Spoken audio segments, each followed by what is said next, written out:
Overall market इस समय bullish है। हर शेयरों में ज़बरदस्त तेज़ी का माहौल देखने को मिल रहा है पिछले 2 दिनों से। सेंट्रल बैंक ऑफ इंडिया की अगर बात करें तो 1911 से ये बैंक वर्क कर रहा है। एक मिड कैप बैंक है, मार्केट कैप 19,662 करोड़ का है।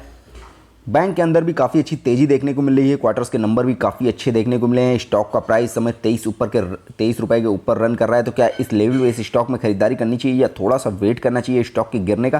कैसी न्यूज़ है इस स्टॉक के अंदर जिस वजह से ये स्टॉक इतनी तेज़ी से रन करता हुआ दिख रहा है, ये सारी चर्चा करने वाले हैं विस्तार से। वीडियो को आखिरी तक देखिएगा। कंपनी ने अपने जो Q2 के नंबर्स जारी किए हैं वो बहुत ज़्यादा शानदार देखने को मिले हैं। रेवेन्यू 17% से ज़्यादा की ग्रोथ देखने को मिली है। ईयर ऑन ईयर बेस पे नेट इनकम में 341 करोड़ से ज़्यादा की ग्रोथ देखने को मिली है। 70% से ज़्यादा की ग्रोथ है। अर्निंग पर शेयर में भी 39 पैसे की अर्निंग पर शेयर की है, जो 69% ईयर ऑन ईयर बेस पे काफ़ी ज़्यादा शानदार आंकड़े आए हैं। नेट प्रॉफिट मार्जिन में भी 45% से ज़्यादा की ग्रोथ देखने को मिली है। ओवरऑल बैंक का कामकाज काफ़ी अच्छे ट्रैक पे आ चुका है। लास्ट वर्किंग ईयर्स की बात करें अगर तो काफ़ी ज़्यादा लॉस में ये बैंक था, बट इस फाइनेंशियल ईयर से बैंक प्रॉफिट में आ गया और लगातार अपने क्वार्टर्स के नंबर काफ़ी ज़्यादा शानदार दे रहा है, जिसकी वजह से काफ़ी अच्छी तेज़ी भी आपको स्टॉक के अंदर देखने को मिल रही है।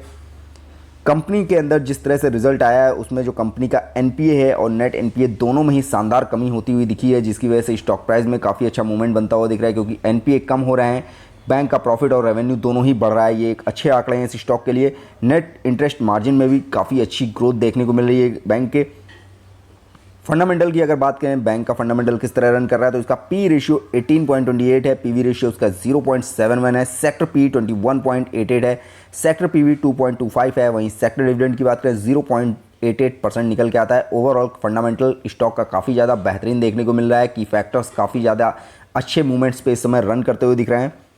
कंपनी की अगर स्ट्रेंथ की बात करें तो कंपनी की जो अर्निंग पर शेयर इस समय ग्रोथ कर रही है वो काफ़ी ज़्यादा शानदार है, क्योंकि एक साल पहले ये बैंक लॉस में था और काफ़ी ज़्यादा लॉस देखने को मिलता था, बट पिछले साल से जिस तरह से ये बैंक प्रॉफिट में आया है, हर क्वार्टर में अर्निंग पर शेयर बढ़ती हुई दिख रही है। काफ़ी अच्छे आंकड़े बैंक के निकल के आ रहे हैं, जिसकी वजह से स्टॉक प्राइस में भी आपको अच्छी तेज़ी देखने को मिल रही है।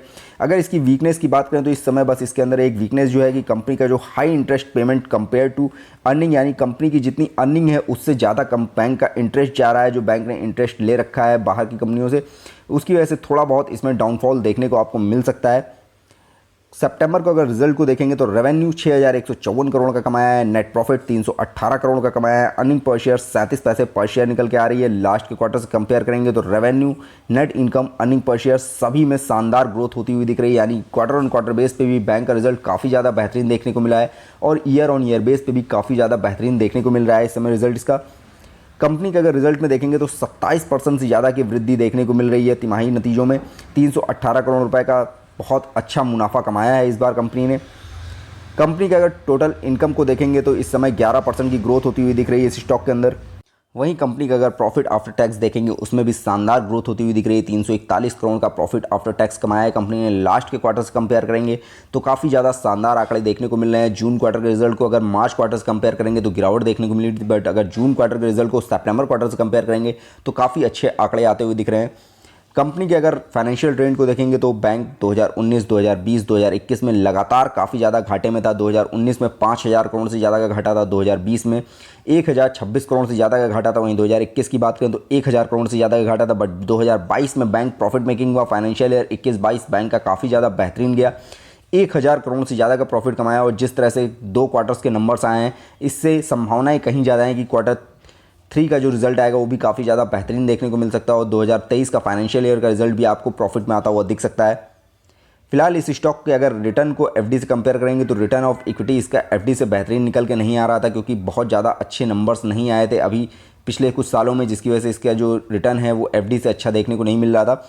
डिविडेंड रिटर्न अभी स्टॉक किसी तरह का प्रोवाइड नहीं करता है, क्योंकि लास्ट के ईयर्स को अगर देखेंगे तो बैंक बहुत ज़्यादा घाटे में था, किसी तरह का प्रॉफिट नहीं आ रहा था, जिसकी वजह से बैंक डिविडेंड भी ऑफर नहीं कर पा रहा था।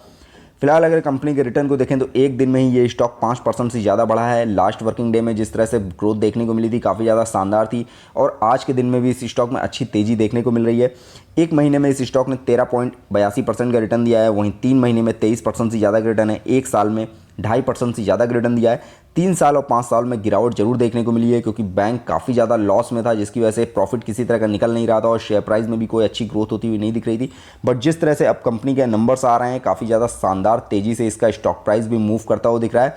थोड़ा बहुत करेक्शन भी आपको आता हुआ दिख सकता है, क्योंकि स्टॉक में अच्छी तेज़ी देखने को मिली है। अगर लास्ट वर्किंग डे की और आज की बात करें तो इस स्टॉक में करीब 8% से ज़्यादा की ग्रोथ देखने को मिली है।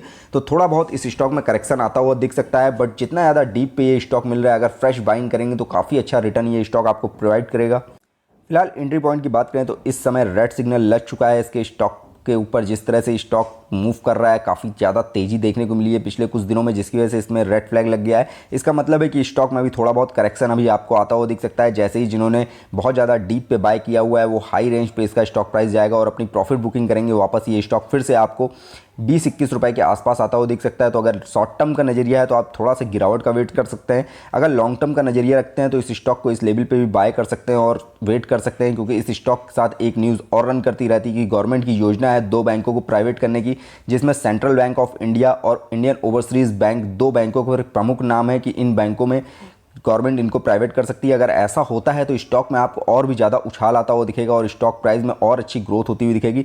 फिलहाल कंपनी को किसी भी तरह के एएसएम या जेएसएम लिस्ट में अभी नहीं डाला गया है, स्टॉक में इतनी ज़्यादा तेज़ी होने की वजह से भी। बट अगर इसी तरह की तेज़ी जारी रहती है तो इस स्टॉक को सेबी द्वारा एएसएम या जेएसएम लिस्ट में भी डाला जा सकता है।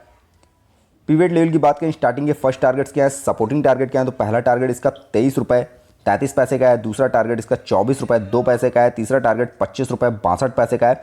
जिस तरह से स्टॉक मूव कर रहा है, इस स्टॉक ने अपने पहले टारगेट को ऑलरेडी ब्रेक कर दिया है और दूसरे टारगेट के आसपास मूव करता हुआ दिख रहा है। अगर पहला टारगेट ब्रेक हुआ है और दूसरा टारगेट भी ब्रेक होता है तो डेफिनेटली आपको तीसरा टारगेट भी ब्रेक होता हुआ दिख सकता है।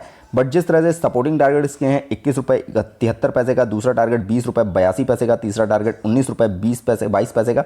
स्टॉक में अभी गिरावट देखने को मिलेगी आपको और ये स्टॉक आपको 20 रुपये और 19 रुपये के बीच में फिर से ट्रेड करता हुआ दिख सकता है। तो अगर शॉर्ट टर्म का माइंडसेट है तो आप उस लेवल पे इस स्टॉक में फ्रेश एंट्री कर सकते हैं। फ्रेंड्स, ये वीडियो मैंने सिर्फ आपकी नॉलेज पर्पज से बनाया है। किसी भी तरह का निवेश करने से पहले अपने फाइनेंशियल एडवाइजर की सलाह जरूर ले लें। फ्रेंड्स, वीडियो पसंद आया तो लाइक कमेंट करके जरूर बताइएगा। फ्रेंड्स, वीडियो देखने के लिए बहुत बहुत धन्यवाद।